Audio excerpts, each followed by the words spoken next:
Please welcome Jared Kushner, Senior Advisor to the President of the United States, and the Right Honorable Tony Blair, former Prime Minister, United Kingdom.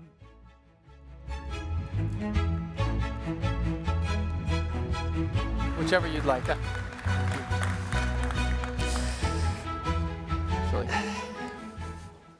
So it's very nice for me to have the microphone for a change to be able to ask you some questions. So thank you very much for being here. And I also want to thank our host, His Royal Highness, for joining us, and really thank you for all the hospitality that you have shown all of us. This has been a tremendous couple of days, and I know we've all really enjoyed your hospitality and the discussions. Really thank you.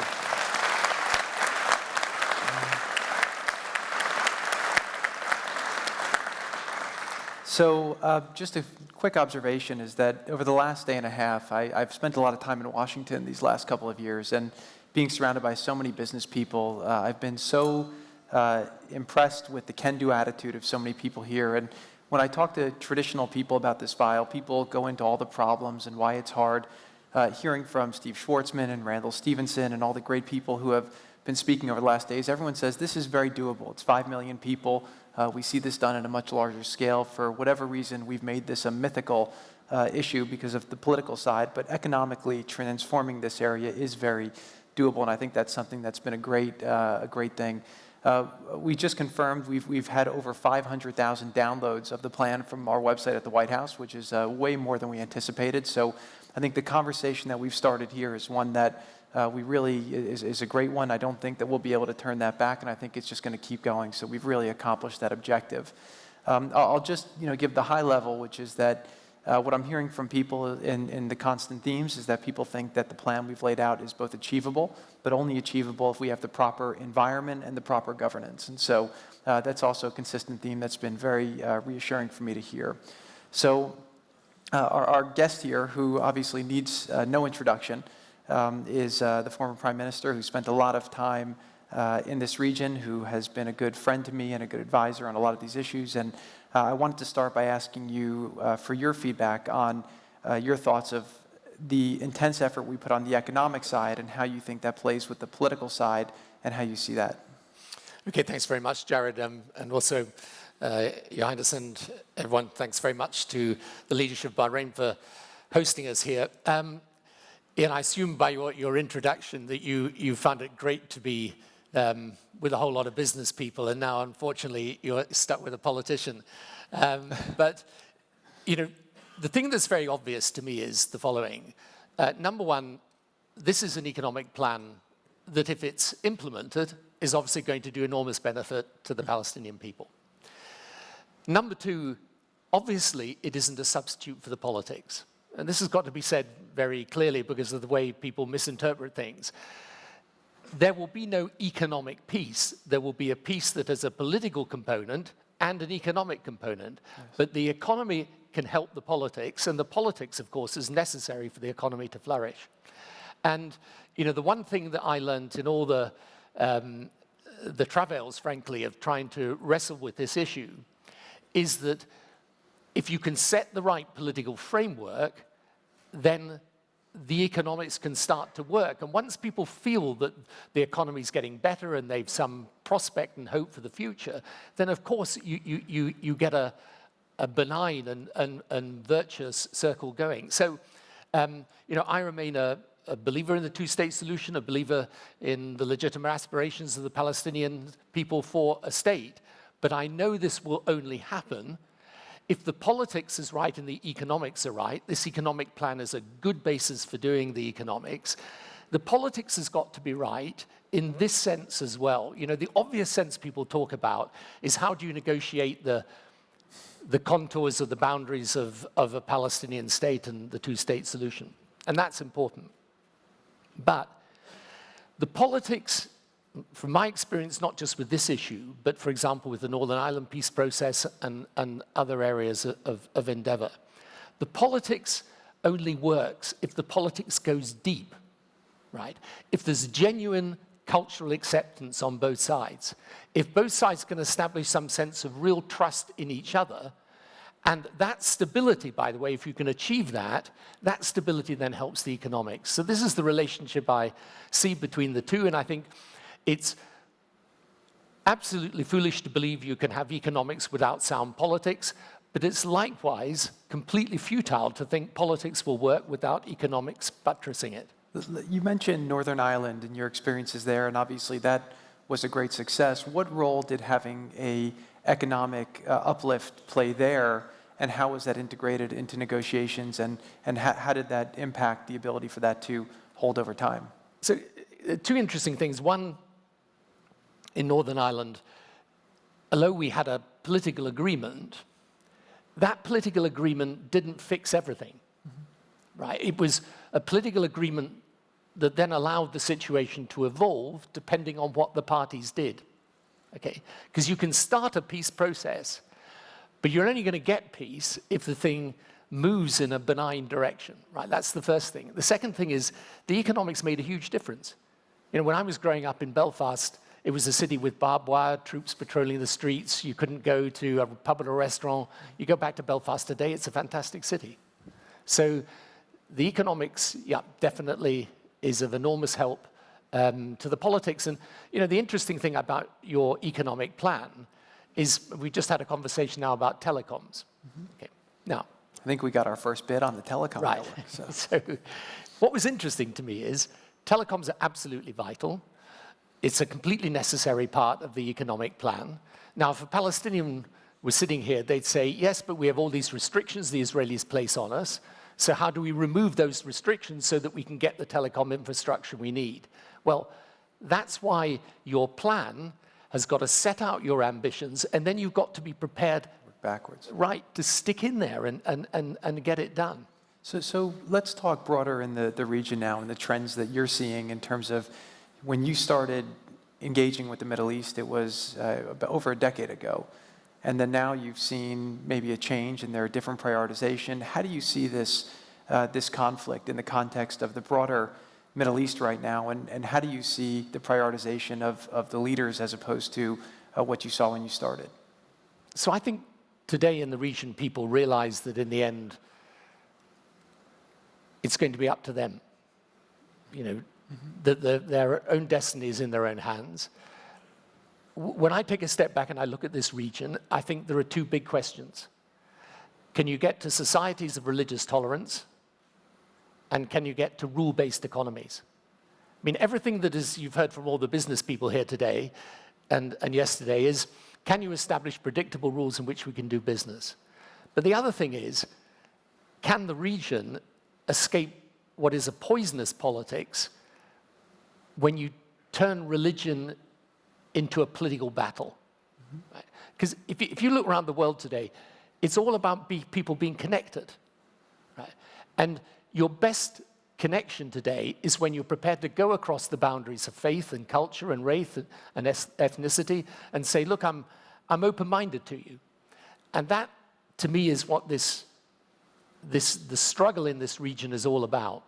You know, and if you come to Bahrain and you look at the way the economy has developed in these last years, how has it developed? Because the right decisions have been taken and because there's a genuine and you know, desire to connect the country to the world. And, okay, the Israeli-Palestinian issue's got some very specific characteristics. But in the end, if you think about it, it's of the essence that the Jewish state of Israel and the predominantly Muslim Palestine can live together. And that will only happen if there is that deep cultural acceptance alongside all the different bits of the negotiation and politics. So, well, you talk about Bahrain's prosperity and the job that they've done here to develop the economy and to diversify, and we've heard a lot about that from the different ministers over the last couple of days, but the polar opposite of that is what's happening in Gaza, where you really do have a leadership vacuum. You've got a government that is in place there that is more focused on the destruction of their neighbor than they are on the well-being of their own citizens. A question I get asked a lot, which I'm happy to be asking to somebody else for a change, is that, you know, we have a blocked reconciliation process where it seems that you have the split governance and you have a fairly recalcitrant Hamas. What do you see happening in Gaza, and what do you think the prioritization is of that government after so many years of underperforming and backwards steps? So one of the things I'm pleased about with the plan is that you do focus a lot on Gaza. I think what happens in Gaza is a tragedy. I would like to see, before we get a long-term solution, I would like to see at least a short-term agreement where the violence can be halted, some stability is achieved, we get the reconstruction necessary going into Gaza, and then I believe it's very hard to have a peace agreement unless Palestinian politics is unified. But it's got to be unified on a basis that promotes peace. Yeah. And one thing actually I wanted to ask you about was just the importance of that Gaza peace to how you see the whole political and economic process, because for me it's absolutely fundamental. Both the opportunity that Gaza could present, but also the dire situation it's in now. Yeah, so we paid a lot of attention to Gaza when developing the plan, and if you go through the 173 projects, a lot of them are geared towards Gaza because Gaza has been studied in a tremendous way, and I do think Gaza right now is feeling a lot of pain because of the bad leadership and the sanctions that have been imposed on them because of it. The hope now that this plan is out is that the people of Gaza will see this opportunity and realize that the price to achieve it is very simple. It's just peace, right? So the question that leadership has to ask themselves, what I just said, do they hate their neighbor in Israel more than they love their citizens and their people?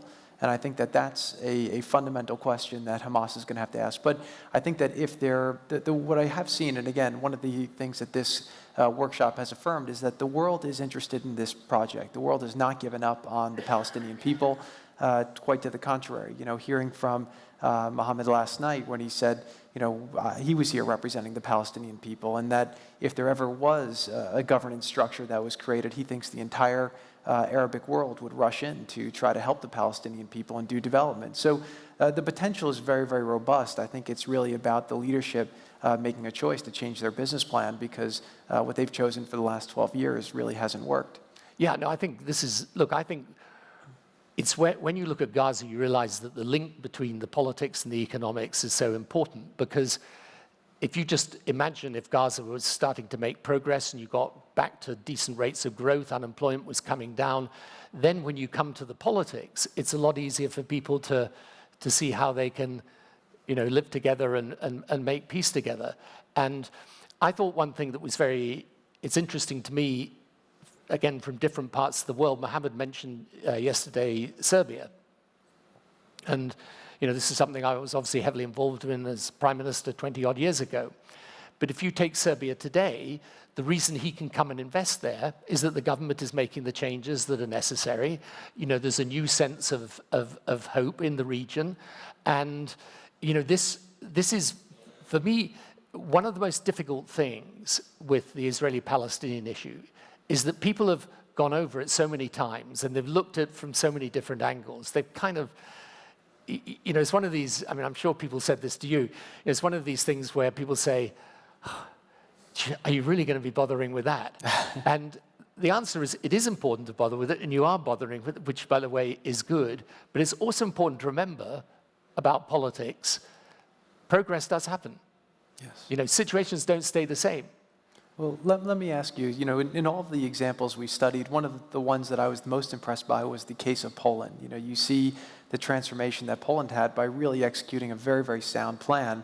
But the factor that they had was obviously a government and a people that wanted to change. They wanted to drive this, and they did the hard work, and they built an economy that really has done a phenomenal job because it's been hard work. One of the big elephants in the room that has come up time and time and again from all the different investors saying, we could do this, it's just about the governance. Now, the Palestinian Authority obviously came out and they said some derogatory things. They didn't actually respond to any of the details in the plan, but as a former world leader, what would you do if you were the head of the PA? Look, it was hard enough being British Prime Minister, so don't set me too challenging a task. And I wouldn't be presumptuous enough to advise them. But I think the two lessons I always learned in politics was, first of all, always to think creatively about your situation. Sometimes people say to me, it must be really frustrating to get involved in the Israeli-Palestinian issue because it's so hard to resolve. And I say, actually, the frustrating thing is that in one sense, it's really easy to resolve because it's obvious that in the end, you're going to have two peoples side by side living in peace with each other. Now, I would say also two states, but it's so clear that that's where you need to get to, and that if you do get there, the potential benefits for both Israelis and Palestinians are just ginormous. And then, the region itself, I think the big change that's happened in this region on this issue, and I say this with deference to the people here, but for a long time, I felt that the Palestinian issue with the region was kind of stuck in a way. And people would reiterate their positions, but then, there wouldn't be much more give. I think because of the way the region's changing today, the region genuinely wants this issue solved. And it wants to be part of the solution because ultimately they know that there are so many big things that are happening both within this region and worldwide, that to have this conflict, in a sense, overrunning the politics in all the different countries, when it's so clear that countries have to modernize and change and, as I say, connect their people. So the thing that you need to be able to do to escape your situation is you need to think of your situation creatively. That's why I personally think it would be a great thing for the Palestinians if they welcomed Arabs and Israelis talking together, not because that would be a way of selling out the Palestinian cause, but on the contrary, because it would be a way of supporting it and making it clear that if there is a solution, it's a solution that involves the whole region, which makes it, by the way, much, much more attractive to the government of Israel. And the second thing I learned is this: always engage. You can engage and say, okay, I don't agree with some of the things you've done, you, the administration. I don't agree with the way you've handled this issue, but I'm going to engage. And without prejudice to any of the positions I've got, I'm going to engage. And one of the things that I think is really important when you come to a conference like this, and I'm just say this in criticism of my own profession of politics.